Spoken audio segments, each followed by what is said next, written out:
¿Cuál es la mejor casa de bolsa para comprar y vender acciones y otros instrumentos como ETFs, fibras, fondos? Veremos las implicaciones, cómo se compran, cómo comparar y seleccionar una casa de bolsa regulada. Ya hemos hablado en otros tutoriales educativos que hoy en día es relativamente sencillo comprar una acción de Apple, de Amazon, de Tesla, de Microsoft, de Google, entre muchas empresas más. Claro, lo complejo está en aprender a analizarlas y por eso estamos haciendo estos tutoriales educativos. Pero para poder adquirir uno de estos instrumentos financieros necesitamos una casa de bolsa regulada, al menos para el caso de aquí de México. Es la institución financiera que nos va a ayudar justamente para comprar y para vender acciones. Y para el caso mexicano, recuerda que tenemos una herramienta que se llama CIPRES, donde vamos a poder consultar las instituciones financieras reguladas del país. Entro a la página oficial después de hacer esta búsqueda, esa que dice Conducef. Me va a aparecer esta página donde puedo buscar por instituciones y voy a filtrar casas de bolsa en tipo de institución y voy a poner el estatus en operación. Quiero ver las que actualmente estén vigentes. Y le voy a dar en buscar. Y después de hacer esa búsqueda me voy a percatar que hay 36 casas de bolsa en operación en este momento. Es decir, hay alternativas para escoger. Vemos algunos nombres. Tenemos el caso, voy a mencionar algunas que me suenen más populares, aunque hay muchas de ellas reconocidas, como el caso de Actinver, como la casa de bolsa de BBVA, vemos la de Banorte, Finamex, Santander, Citibanamex, GBM, HSBC, Monex, Punto, Scotia, Value, Multiva, Invex, Cuspid, Vector. Si te diste cuenta, hay algunas que son grandes grupos financieros que también tienen división de banco. BBVA, Santander, Banorte, HSBC.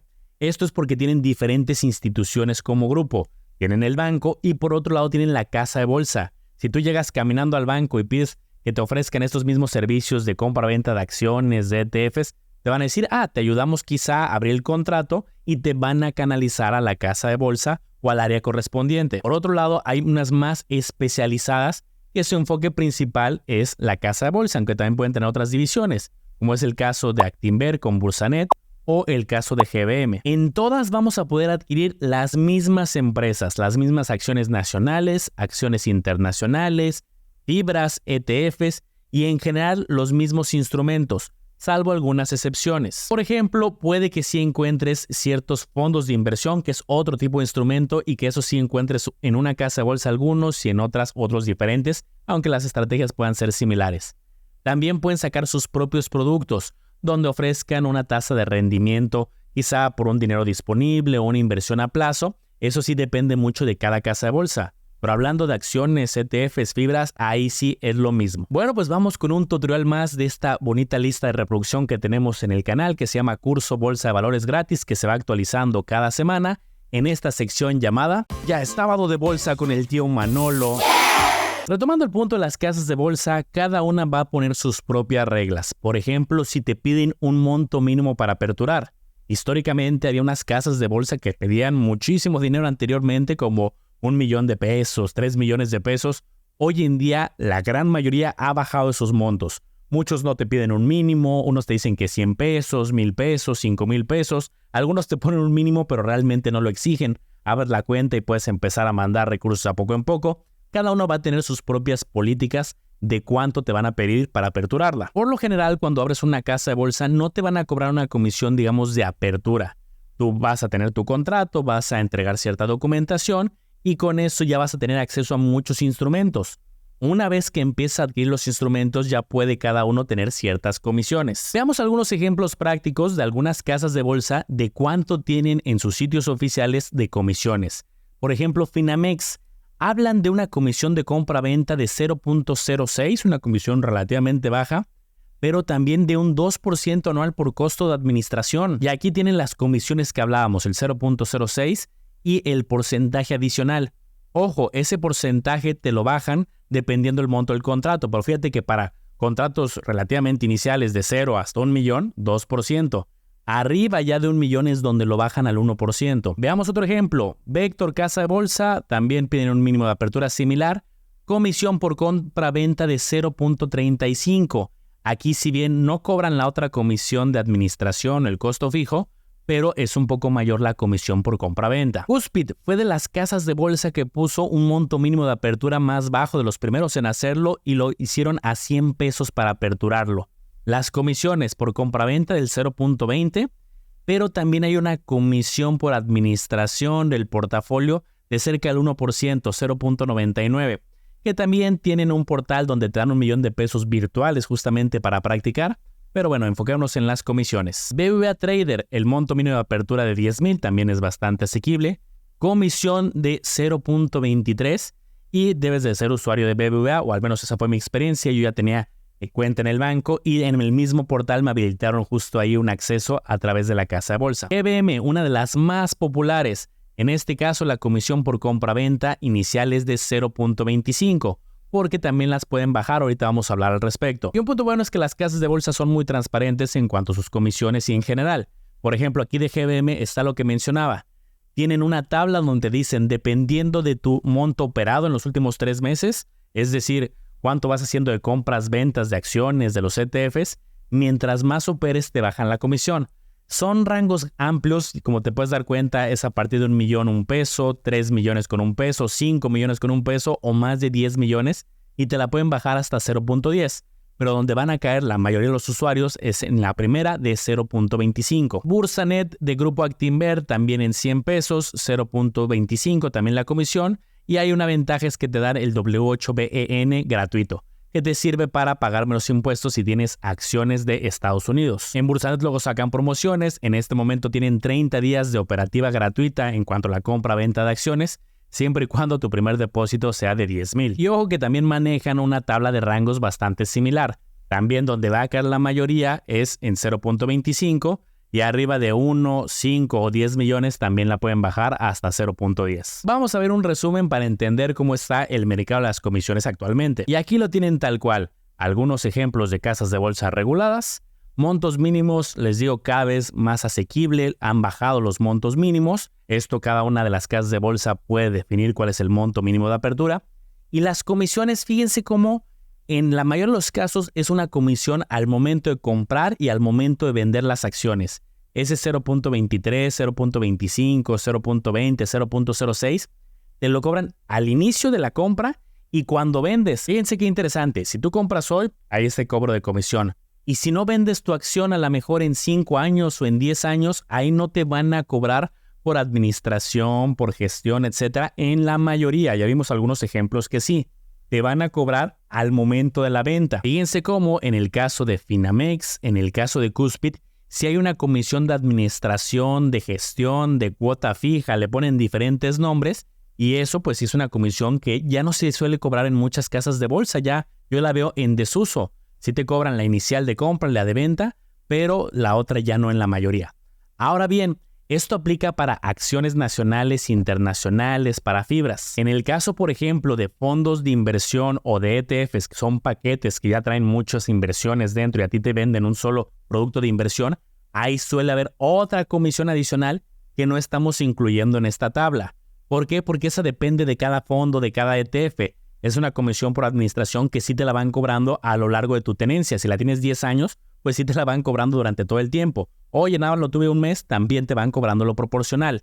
Entonces, hay que considerar la comisión de compra y de venta, si tiene comisión de administración, que es, insisto, que ya está en desuso, y además si tiene una comisión, pero del instrumento, de gestión del instrumento como los ETFs y los fondos. Ahora bien, de las dos que manejan un esquema de rangos, como lo pudimos ver, en el caso de Bursanet, de Actinver y de GBM, si tú vas a abrir tu contrato y estás empezando, oye, voy a invertir 500 pesos y luego 5,000 y luego vendo de esos 5,000 y luego meto 10,000 y son cantidades relativamente iniciales, las dos te van a cobrar 0.25 al momento de comprar y 0.25 al momento de vender.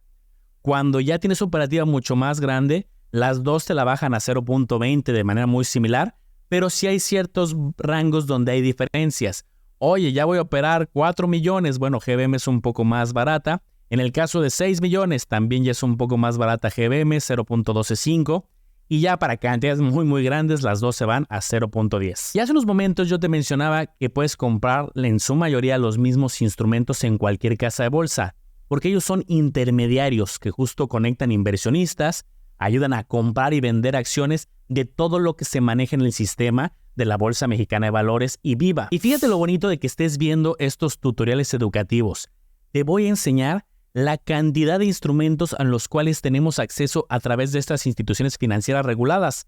Luego pasa que uno va a invertir en un banco, en algún otro tipo de institución y dice, ay, pues no hay tantas alternativas, me ofreció el ejecutivo bancario, me ofreció entre 2, 3 alternativas a plazo, algunos fondos. Aquí se abre un mundo de muchísimas alternativas.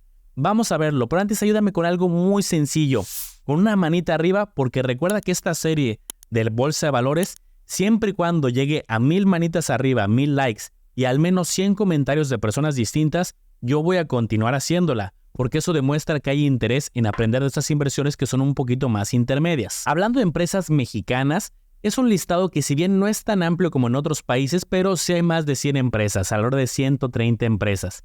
Vemos algunos nombres de empresas muy reconocidas, como el caso de Bimbo, de Cemex, de Soriana, de Televisa, el Club América que se listó de manera reciente, y bueno, son muchas otras, aquí solamente algunos ejemplos. Además, existen otros instrumentos que son los fideicomisos llamados fibras, donde tenemos acceso principalmente a exposición de rentas en bienes raíces, de tipo industrial, comercial, oficinas, mixtos. Ya son paquetes, portafolios donde se tiene exposición a rentas de bienes raíces. Y aquí no tienes exposición a una sola inversión, sino tienes exposición a muchas propiedades.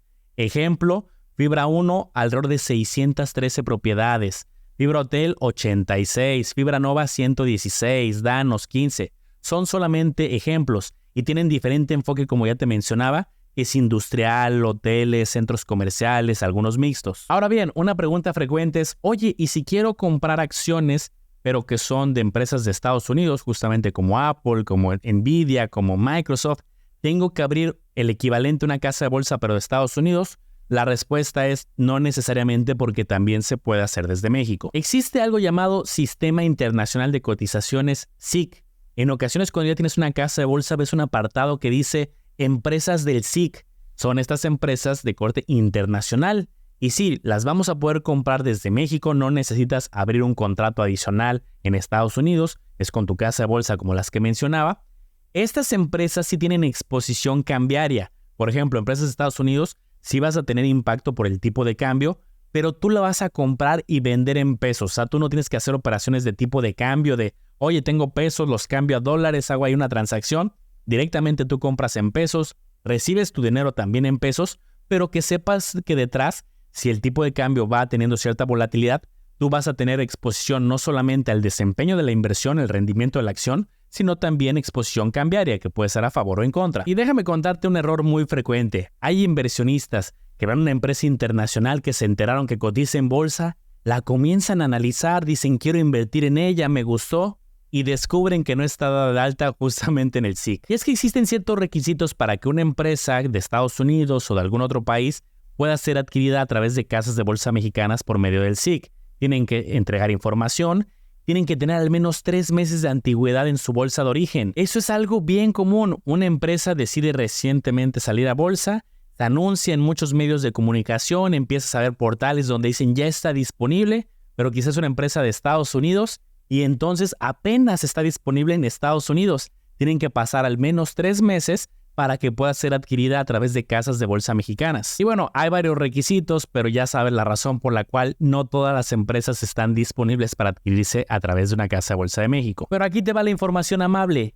Contando las empresas internacionales y además los ETFs, que también muchos de ellos nos dan exposición a estas empresas, pero en paquete, hay más de 3,500 alternativas.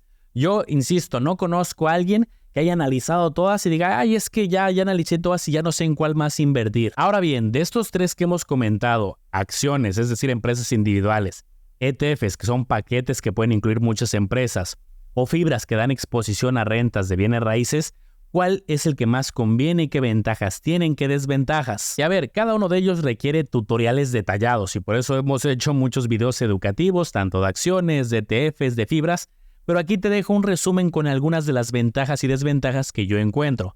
Las acciones tienes un alto potencial de rendimiento. Por poner un ejemplo práctico, el caso de la acción de Nvidia, un rendimiento de más 191% en el último año. Y digo, si alguien fue muy visionario, en los últimos 5 años, 1,586%. Tienes un mayor control del portafolio, tú eres responsable de cuándo comprar, cuándo vender, a qué precio, hay muchas decisiones que tienes que tomar.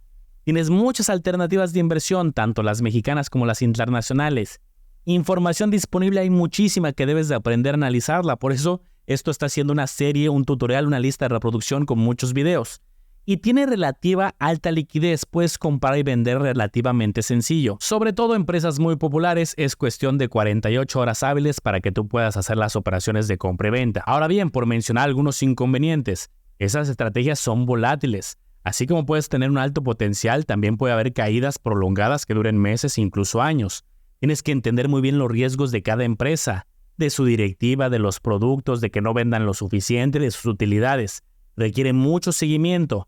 Hay que hacer un proceso de declaración anual, que eso no lo veo como una desventaja, es simplemente un proceso a considerar y que no es compatible con el régimen fiscal de reciclo. O bueno, revísalo bien con tu contador, hasta donde tengo entendido no es posible, pero bueno, esto hay que revisarlo individualmente con tu contador. Y aquí te dejo algunas de las ventajas y desventajas que mencionamos. Ahora bien, ¿qué pasa cuando alguien dice, no, esto de analizar una sola empresa es muy complicado, requiere mucho tiempo? Yo prefiero ya tener un paquete diversificado donde me incluyan 100 o 500 o 1000 o 10,000 empresas en un paquete. En ese caso tenemos otras ventajas, la diversificación. Aquí no te preocupas por escoger una porque ya tienes muchas.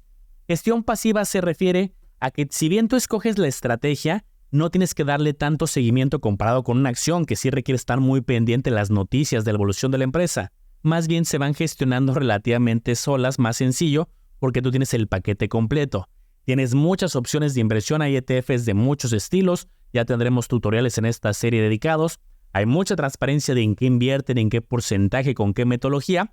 Y bueno, hay mercados que sería complicado que no están disponibles aquí en México y a través de un ETF sí podríamos tener acceso a ciertas empresas. Por otro lado, algunas de las desventajas es tú no controlas qué empresas porque ya es un paquete preestablecido con las empresas más grandes de una bolsa o de un país o con una estrategia definida.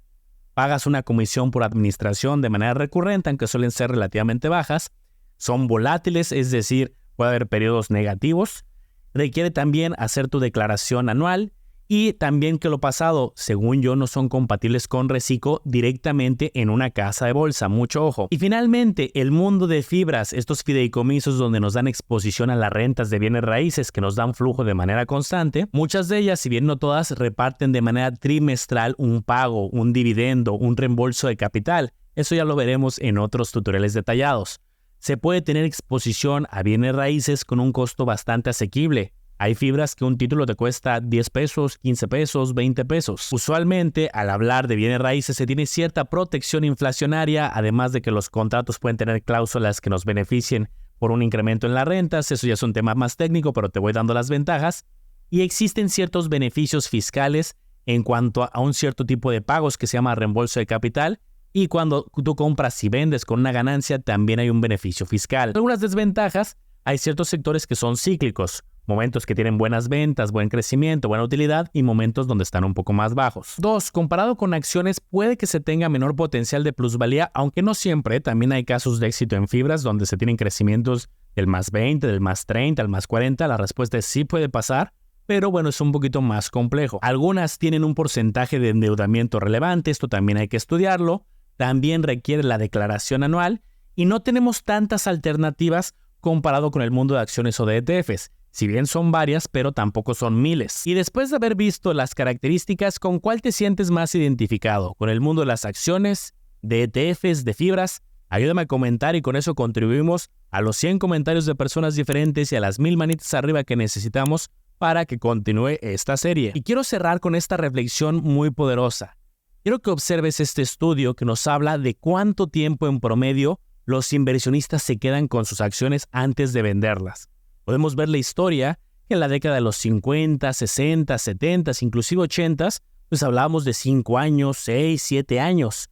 En los últimos años, incluso en las últimas décadas, ha habido una tendencia a la baja. 3 años, 2 años, 1 año, incluso meses. Pero por otro lado también existen otros estudios que si bien evaluaron la historia y el pasado no garantiza el futuro, pero nos ayuda a entender cómo se ha comportado.